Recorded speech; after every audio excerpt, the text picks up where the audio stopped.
वहाँ communist party ने दौड़ाया, शंका है कि हार जाएंगे तो रायबरेली। देश के टुकड़े करने वाली कांग्रेस सरकार, उन्हें लगता होगा कि जो है कांग्रेस उनके बाप की सीट है, उनकी बपौती है, तो ऐसे साधन को चुनने का कोई मतलब नहीं रहता। हम ऐसा नेता चुनेंगे जो हमारे दुख सुख में काम आए। हमारे यहाँ पर सत्ता पक्ष है, मोदी पक्ष है, योगी पक्ष है। पूरे देश में विपक्ष नाम की कोई चीज ही नहीं रह गई। राहुल गांधी अपना बुरिया बिस्तर ले करके अब विदेश में ही रहेंगे। भोले में मोहब्बत कर बैठे नादान बेचारा दिल ही तो है।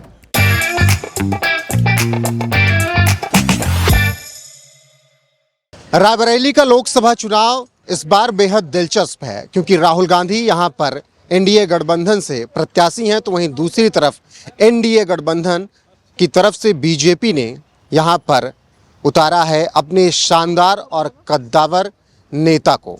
आपको बता दें कि ये सीट सदियों से कह सकते हैं कि कांग्रेस का गढ़ रही है, लेकिन दिनेश प्रताप सिंह के ऊपर अब की जिम्मेदारी है कि वो यहाँ पर कमल खिलाएं। ऐसे में लोगों से हम बातचीत करने के लिए आए हैं और यहाँ का चुनावी मूड क्या है ये यहाँ पर हम जानने की कोशिश करेंगे। तो चलिए बात करते हैं लोगों से। सर, आपका नाम सबसे पहले? विजय दत्त गौर, चेयरमैन नगर पंचायत दलमऊ, जनपद रायबरेली। आप एक पद पे हैं, लेकिन लोकसभा चुनाव में आपको क्या लग रहा है आपकी रायबरेली? दिनेश प्रताप सिंह चुनाव जीतेंगे बहुत अंतर से। सीधे सीधे क्यों?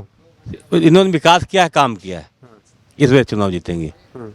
राहुल गांधी अब की आ रहे हैं, सोनिया नहीं? पूरे 5 साल 10 साल कोई आया नहीं देखने रायबरेली वालों को, तो अब किस मुंह से यहाँ आए हैं चुनाव लड़ने के लिए? ये तो यहाँ दिनेश प्रताप सिंह चुनाव कह जीतेंगे। रहे हैं कि इसलिए चुनाव लड़ने आए हैं क्योंकि हमको विरासत आगे बढ़ानी। कोई विरासत नहीं मिलेगी, इस बार दिनेश प्रताप सिंह चुनाव जीतेंगे। आपका नाम? हरिश्चंद्र सिंह। आपको क्या लग रहा है राहुल अमेठी छोड़ के रायबरेली क्यों आ गए? अब इसको वो जाने क्यों आए क्यों नहीं, लेकिन चुनाव जीतेंगे नहीं यहाँ से।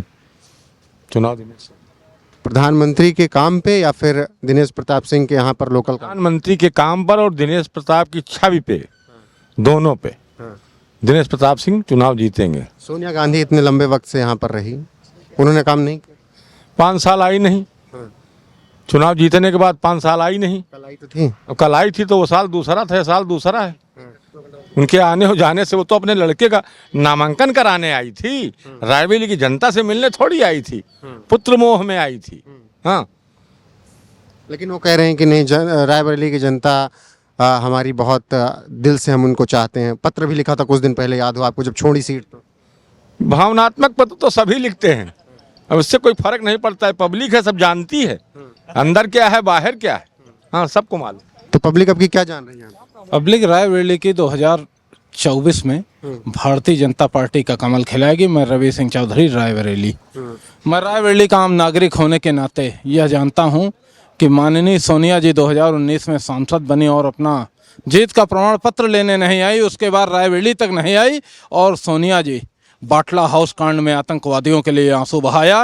रायबरेली में कोरोना काल से लेकर तरह तरह की समस्याओं से पब्लिक जूझती रही, कभी उनके लिए एक आंसू तो बहाना छोड़ो, उनका आज तक मोबाइल से एक पत्राचार नहीं किया, समाचार पत्र के द्वारा भी ना कोई बयान दिया, ना तो रायबरेली के विकास के लिए, ना रायबरेली के कोई भी काम के लिए उन्होंने ना तो दिशा की मीटिंग में भाग लिया और ना ही लोकसभा में कोई मामला रायबरेली का उठाया। सिर्फ सांसद बनी रही, रायबरेली की जनता को गुमराह किया उन्होंने बराबर, और रायबरेली की जनता सब कुछ जान गई है। उनके किए हुए कर्मों का फैसला 4 जून को हो जाएगा और भारतीय जनता पार्टी का माननीय दिनेश प्रताप सिंह प्रत्याशी हैं और उनका विजय पताका फहराएगा। लेकिन उन्होंने एक लेटर लिखा था जब राज्यसभा जा रही थी, रायबरेली छोड़ रही थी, तब काफी भावुक लेटर। वो भावुकता का पत्र कोई लिख दे तो भावुकता के पत्र से नहीं, यहाँ कितने लोग भावुक हुए उनका उन्होंने कभी ध्यान दिया? वो तो झूठ का पुलिंदा है, वो तो अपने बेटे को भारत का प्रधानमंत्री बनाना चाहती हैं। लोग सांसद बनाएंगे कि नहीं राहुल को? रायबरेली में कौन? रायबरेली में माननीय दिनेश प्रताप सिंह जी सांसद बनेंगे, रायबरेली के निवासी हैं। वो कभी अपना परिवार वायनाड बता देते, कभी रायबरेली बता देते। शादी ब्याह बारात में जाते हैं, किसी के सुख और दुख में जाते हैं, सबके साथ खड़े होते हैं, गांव में सबके साथ फोटो खिंचवाते हैं।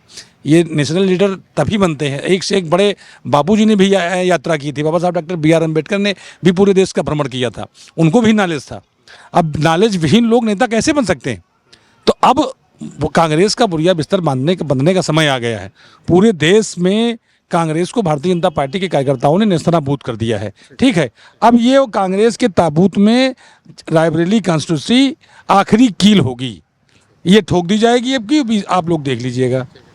राजी आपको भी लगता है ना राहुल गांधी की भी बात होगी, जैसे वो कह रहे हैं कि राहुल गांधी अभी बहुत अपरिपक्व हैं, आपको भी लगता है कि नेता के तौर पे अभी बहुत कुछ सीखने की जरूरत है? जिसको हिंदुस्तान का तीज त्योहार नहीं मालूम, इतिहास भूगोल नहीं मालूम, रायबरेली में ब्लॉक नहीं मालूम, गांव की बात तो छोड़ो, जिसको देश का कानून नहीं मालूम, सर्जिकल स्ट्राइक हुई तो वो भी कहा कि गलत है, उनका काम है विरोध करना है। हाँ, हर चीज़ पर सवाल उठाना उनका काम है।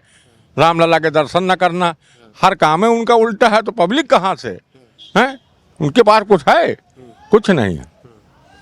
और जो नेता हैं विपक्ष के, अखिलेश यादव, केजरीवाल, ओवैसी, केजरीवाल के बारे में क्या कहा जाए, क्या कहा जाए उनके बारे में?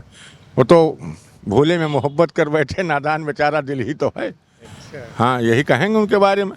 ओवैसी जब वो बोलते हैं वो तो हिंदुस्तान बंटवारे की बात करते हैं, भड़काऊ भाषण देते हैं, अपना वोट परसेंटेज बढ़ाने के लिए, रहते हिंदुस्तान में हैं और सिर्फ मुसलमान की बात करते हैं। और खाली मुसलमान से, धर्म से तो काम चलेगा नहीं, धर्मनिरपेक्ष राष्ट्र है, खाली मुसलमान से तो काम चलेगा नहीं। ज़्यादा आबादी है हिंदू की है। यूपी में योगी सरकार आने के बाद स्थितियां ठीक हुई हैं पहले से? सही हुई, जमीन कब्जेदारी बंद हो गई और गुंडा राज का खात्मा हो गया। अखिलेश कहते हैं गुंडाई और बढ़ गई।